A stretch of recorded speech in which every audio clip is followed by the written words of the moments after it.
Hello, my name is Rasha Al-Khattab.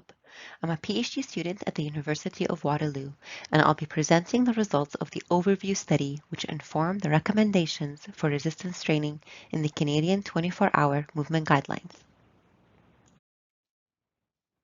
The take-home message from this presentation is that resistance training was favorably associated with a reduction in all-cause mortality, a reduction in incident cardiovascular disease, a reduction in blood pressure, and an improvement in muscle strength and physical function, like a chair stand test. For dose, the recommended frequency is at least twice a week using major muscle groups. There was little evidence to determine if the effects were different in adults aged 18 to 64 compared to adults 65 years of age or older.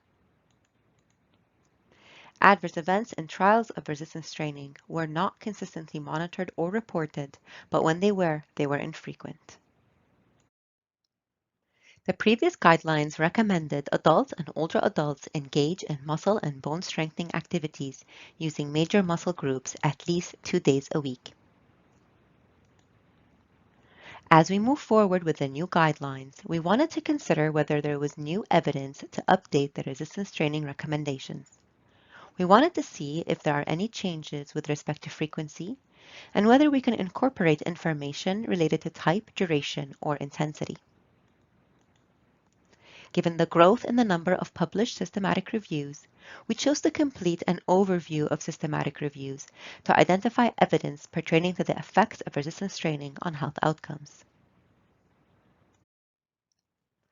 For our primary research question, we wanted to examine what is the relationship between participation in resistance training and health outcomes in adults aged 18 years or older.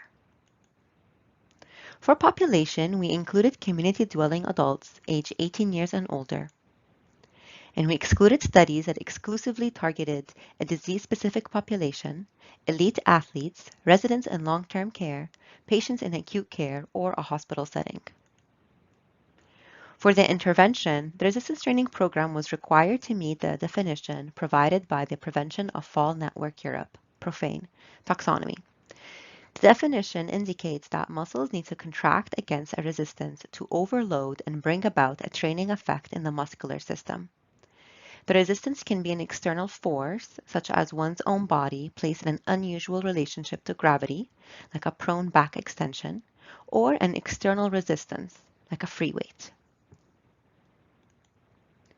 For comparator, we included studies that had a placebo, no intervention, or different doses or types of resistance training programs. The outcomes were selected based on relevance and were chosen a priori via a consensus process among content working group members. The outcomes were prioritized into critical and important measures. The critical outcomes were mortality, physical functioning, health-related quality of life, and serious and non-serious adverse events. We also identified a number of other outcome measures that were considered important but not critical. For our secondary research question, we wanted to examine whether the effect of resistance training on health outcomes varies with exposure dose or dose response profile, resistance training type, or population age. In terms of the methods, the protocol was developed and registered a priori via a consensus process among working group members.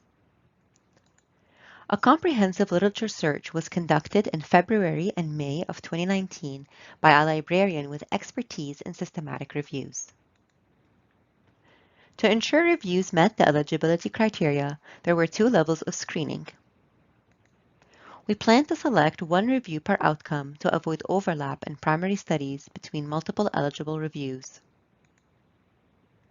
Systematic reviews were prioritized as we wanted to include the highest quality review available for each outcome examined. The methodological quality of each systematic review was assessed using the Assessing the Methodological Quality of Systematic Reviews (AMSTAR2) rating scale. The data was summarized via narrative synthesis grouped by outcome. A total of 11 systematic reviews were included. More than one systematic review was selected for physical functioning and incident cardiovascular disease, since each addressed a different component of the secondary research question. 7 out of the 11 systematic reviews were inclusive of adults 65 years of age or older.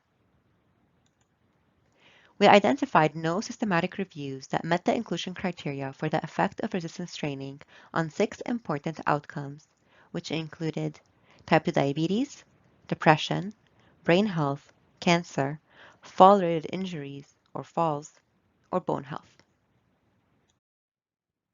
For our key findings, we have low to moderate certainty evidence to support that engaging in resistance training was favorably associated with health outcomes related to all-cause mortality, incident cardiovascular disease, and physical functioning. There was insufficient evidence to recommend a specific mode, intensity, or duration of resistance training. Resistance training improved muscle strength in both younger and older adults. Adverse events were not consistently monitored or reported. For the benefits, there was low certainty evidence that resistance training was associated with a 20% lower risk of all-cause mortality compared to no resistance training.